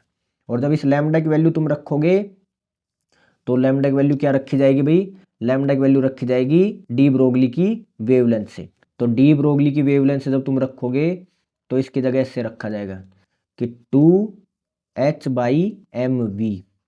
तो यहाँ से क्या हो गया, mv उधर भेज देंगे तो mvr और 2 पाई इधर भेज देंगे तो 2h/2 पाई। तो देख लो सेकंड ऑर्बिट में इतना ही तो होता है भाई, nh/2 पाई होता है, तो सेकंड ऑर्बिट के लिए तो इतना ही तो होगा, n की वैल्यू 2 ही तो आएगी, इतना एंगुलर मोमेंटम आ रहा है। तो एकदम परफेक्ट चल रहा है, इसने बिल्कुल सही समझाया है। ठीक है, तो ये डायग्राम बनाने की कोशिश करना, कैसे बनते हैं ये डायग्राम भी पेपर में आए हुए हैं। अब लास्ट सवाल है कि एक्साइटेशन एनर्जी वगैरह ये सब क्या होती है, ऐसा भी सवाल आया हुआ है MCQ fill in the blank में, और डेफिनेशन वगैरह भी आई हुई है। तो 1 नंबर में इसमें नॉलेज की कैटेगरी है, तो नॉलेज में आराम से पूछा जा सकता है भाई एक्साइटेशन एनर्जी क्या होती है। तो 2024 का पेपर से सवाल उठा के लाया हूँ तुम्हारे सामने। देखो क्या कह रहे हैं यहाँ पर, the value of excitation energy required to bring, बिल्कुल बस 5-10 मिनट का बचा है। The value of excitation energy required to bring an electron to the first excited state. समझ ही नहीं आया क्या बोल गए तो, है ना। ये ऐसा है, देखो सुनो, तुम्हारे पास ये पहला ऑर्बिट है, ये ग्राउंड स्टेट है n=1। फिर ये अगली एनर्जी स्टेट है n=2, ये n=3। तो n=1 को तो हम बोलते हैं भाई ग्राउंड स्टेट, ये तो ग्राउंड वाली स्टेट बोलते हैं कि एटम अभी ग्राउंड स्टेट में, इलेक्ट्रॉन अभी ग्राउंड स्टेट में। और ये जो ऊपर हैं इनको हम बोलते हैं एक्साइटेड स्टेट, कि ये ऊपर अभी एक्साइटेड वाली स्टेट में। ठीक है, तो अगर तुमसे कहा जाए ना फर्स्ट एक्साइटेड स्टेट, तो फर्स्ट एक्साइटेड स्टेट वाली भाई ये है, ये फर्स्ट वाली एक्साइटेड स्टेट है, ये सेकंड वाली एक्साइटेड स्टेट है। तो फर्स्ट वाली एक्साइटेड स्टेट के लिए n की वैल्यू क्या होती है भाई, n की वैल्यू क्या होती है, तो यहां मैं लिख रहा हूं ग्राउंड स्टेट। अगर बोला जाए ग्राउंड स्टेट, तो ग्राउंड स्टेट के लिए n बराबर होता है 1। फर्स्ट एक्साइटेड स्टेट के बारे में बोला जाए, फर्स्ट एक्साइटेड स्टेट, तो फर्स्ट एक्साइटेड स्टेट के लिए n की वैल्यू होती है 2, और सेकंड एक्साइटेड स्टेट के लिए n की वैल्यू होती है भाई 3। ठीक है, तो यहां की एनर्जी तुम्हें पता है कितनी होती है। पहले ग्राउंड स्टेट की जो एनर्जी होती है, ग्राउंड स्टेट की जो एनर्जी होती है E1 तुम्हें पता है -13.6 हाइड्रोजन एटम, क्योंकि बात किसकी चल रही है, हाइड्रोजन एटम की बात चल रही है। तो हाइड्रोजन एटम में 3 इतनी इलेक्ट्रॉन वोल्ट होती है। दूसरे में एनर्जी कितनी होती है, -3.4 इलेक्ट्रॉन वोल्ट। तीसरे में कितनी होती है, -1.51 इलेक्ट्रॉन वोल्ट। कल तुम्हें निकालनी बताई थी, याद करने के लिए बोला था भाई। ठीक है, अब फिर से सवाल पढ़ो, अब कह रहे हैं तुमसे the value of excitation energy required, तुम्हें जरूरत पड़ेगी कितनी एक्साइटेशन एनर्जी की, टू ब्रिंग एन इलेक्ट्रॉन, एक इलेक्ट्रॉन को लाने के लिए, कहां, to the first excited state in the hydrogen atom. यानी हाइड्रोजन एटम में भाई कोई इलेक्ट्रॉन बैठा था ग्राउंड स्टेट में, और तुम्हें इसको फर्स्ट एक्साइटेड स्टेट में पहुंचाना है, तो तुम्हें इसको कितनी एनर्जी खिलानी पड़ेगी, एनर्जी कितनी होगी इसकी, वो पूछा है। कितनी एनर्जी दोगे तो ये ऊपर चला जाएगा। तो सोच के देखो ना, ये -13.6 वाले में है, इस वाले में है, और यहां से जंप मार के ये इस वाले में आना चाहता है, तो इसको कितने रुपए दूं, इस पे कर्जा है 13.5 लाख का, और मैं चाह रहा हूं इसका कर्जा हो जाए 3.5 लाख का, तो मैं कितने पैसे इसको दूं, 10 लाख रुपए मेरे को देने पड़ेंगे ना। इसका मतलब अगर तुम इसको 10.2 इलेक्ट्रॉन वोल्ट अगर दे दो, तो उछल के -13.5 से -3.5 में चला जाएगा अपने आप ही।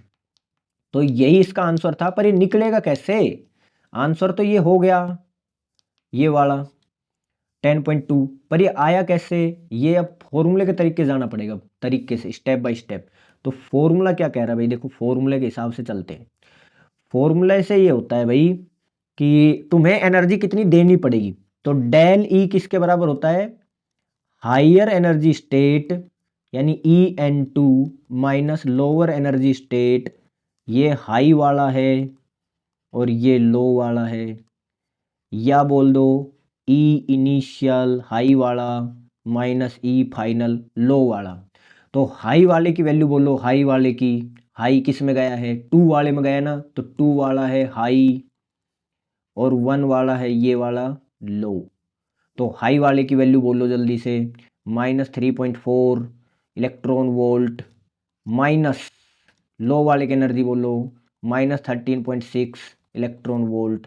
जब ये तुम करोगे तो 13.6 हो गया प्लस का और माइनस में 3.4 हो गया माइनस का, तो आंसर क्या आ जाएगा 10.2 इलेक्ट्रॉन वोल्ट। ठीक है, इसे ही हम कहते हैं एक्साइटेशन एनर्जी। तो तुमसे डेफिनेशन पूछेंगे व्हाट इज एक्साइटेशन एनर्जी, तो भाई एक्साइटेशन एनर्जी क्या होती है, किसी भी एटम को उसके मतलब किसी भी एटम के इलेक्ट्रॉन को जब उसकी ग्राउंड स्टेट से उठा के एक्साइटेड स्टेट में पहुंचाया जाता है, यानी हायर लोअर एनर्जी लेवल से उठा के हायर एनर्जी लेवल्स में पहुंचाया जाता है, तो जितनी एनर्जी की रिक्वायरमेंट होती है उसे हम कहते हैं उसकी एक्साइटेशन एनर्जी।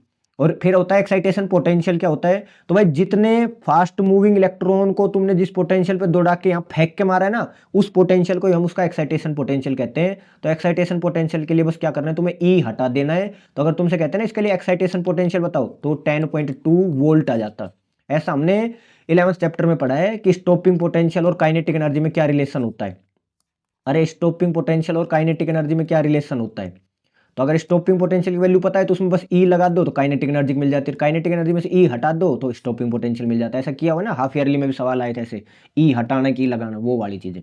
तो ये हो गया एक्साइटेशन एनर्जी और एक्साइटेशन पोटेंशियल। पर एक शब्द और बच गया भाई, लास्ट शब्द, उसको हम कहते हैं, हाफ ईयरली में आया था, आयनाइजेशन एनर्जी। आयनाइजेशन एनर्जी क्या होती है, आयनाइजेशन एनर्जी या आयनाइजेशन पोटेंशियल, ये दो शब्द हैं। तो आयनाइजेशन एनर्जी क्या होती है कि इलेक्ट्रॉन को तुम्हें ग्राउंड स्टेट से उठा के यानी लोअर एनर्जी स्टेट से उठा के हायर में नहीं भेजना, तुम्हें तो उसको पार ही लगा देना है भाव सागर से, मतलब कि इनफाइनाइट एनर्जी स्टेट में भेज देना, उसको बिल्कुल आयनाइज कर देना, यानी एटम से परमानेंटली भगवा देना है।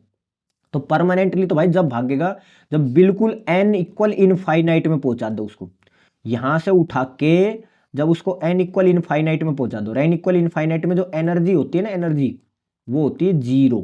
कैसे आई है जीरो, फॉर्मूला याद है भाई मेरे को, फॉर्मूला कि -z²/n² इंटू 13.6 इलेक्ट्रॉन वोल्ट। तो n की वैल्यू इन्फिनिटी रखोगे तो 1/∞ अपना आप ही जीरो हो जाता है, तो वहां से जीरो आया ये।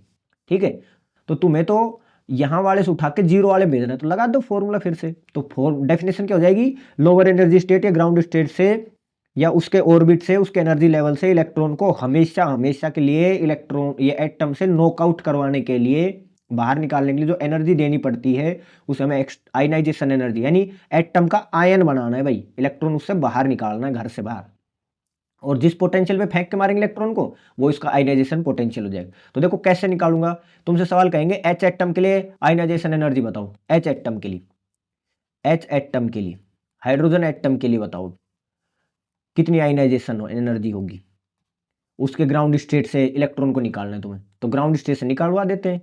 मेरे को कितनी एनर्जी लगेगी, एनर्जी लगेगी भाई higher energy level minus lower energy level.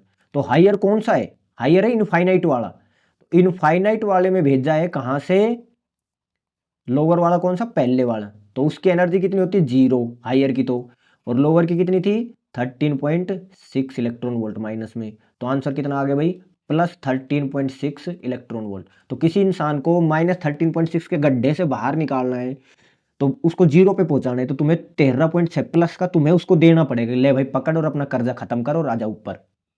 तो ये होगी ना एनर्जी।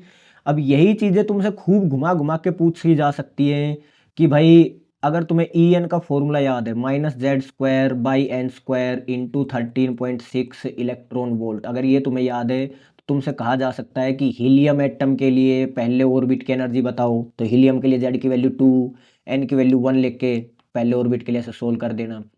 फिर तुमसे ये कह सकते हैं ना ना ना उसके पहले ऑर्बिट से आयनाइजेशन एनर्जी बताओ, ना ना ना पहले ऑर्बिट से सेकंड वाले ऑर्बिट में भेजने के लिए एक्साइटेशन एनर्जी बताओ। तो हीलियम के लिए पूछ ले, लिथियम के लिए पूछ ले, हाइड्रोजन के लिए पूछ ले, तो जेड की वैल्यू बदलते चले जाएंगे। तो सारा उसी फॉर्मूले का खेल है भाई। यहाँ तुम्हारा चैप्टर हो जाता है भाई खत्म। इस चैप्टर में हमने क्या सीखा? हमने जो सीखा है ये कि हमारी जो क्लासिकल अप्रोच थी, क्लासिकल जो फिजिक्स थी, वहां से हम मॉडर्न फिजिक्स में, मॉडर्न क्वांटम मैकेनिक्स में चले गए कि इलेक्ट्रॉन जो सीधा साधा सा दिखता था जिसको हम समझते थे, उसमें भाई इलेक्ट्रॉन बादल में कहीं क्लाउड व्लाउड में ही है, कोई अजीब सी स्ट्रक्चर है, हम नहीं समझ पाए। नील्स बोर ने खूब जोर लगा लिया लेकिन वो भी नहीं समझा पाए। तो हम क्लासिकल मैकेनिक्स के रास्ते से, क्लासिकल फिजिक्स के रास्ते से चले हैं और ब्रिज पे चढ़ के क्वांटम मैकेनिक्स के रास्ते से बाहर उतरे हैं। यानी अब फिजिक्स बिल्कुल उथल पुथल हो जाएगी, मॉडर्न फिजिक्स की शुरुआत मानी जाती है। तो ये मॉडर्न फिजिक्स का चैप्टर है तुम्हारा एटम। लेकिन इसके पिलर, जिन पिलर पे खड़ा हुआ है, ये पिलर कौन से हैं? पिलर वही है नील्स बोर के थ्री पोस्टुलेट्स की स्टेशनरी स्टेट्स, स्टेशनरी ऑर्बिट्स होते हैं जहां एनर्जी रेडिएट नहीं करता, और ये क्वांटम जंप्स करता है ऊपर से नीचे, और ये जो एनर्जी होती है वो कैसी है? क्वांटाइज होती है, यानी कुछ फिक्स लेवल ही पॉसिबल है। बीच में यहाँ इलेक्ट्रॉन नहीं हो सकता, या तो इस घर में मिलेगा या इस घर में ही मिलेगा, बीच में नहीं मिलता। ठीक है, तो कहाँ छोटी सी चीज से लेकर कितने बड़ी बड़ी चीजें बता दी है इसने। तो ये भाई इस चैप्टर की वो थी मेन बात। तुम्हें इस चैप्टर में जो ध्यान रखनी चाहिए वो ये है कि एक तो एनर्जी के बारे में थोड़ा ध्यान रखना कि इनिशियल में से फाइनल ऐसे करना पड़ता है, हाइयर माइनस लोअर करना पड़ता है। दूसरी चीज जो हम भूल जाते हैं, इलेक्ट्रॉन वोल्ट को जूल में बदलना बार बार भूल जाते हैं इस चैप्टर में, वो याद रखना। दूसरा इसमें है स्केलिंग फैक्टर वाला कि एनर्जी 1/n² पे डिपेंड करती है पर रेडियस डायरेक्टली प्रोपोर्शनल होती है।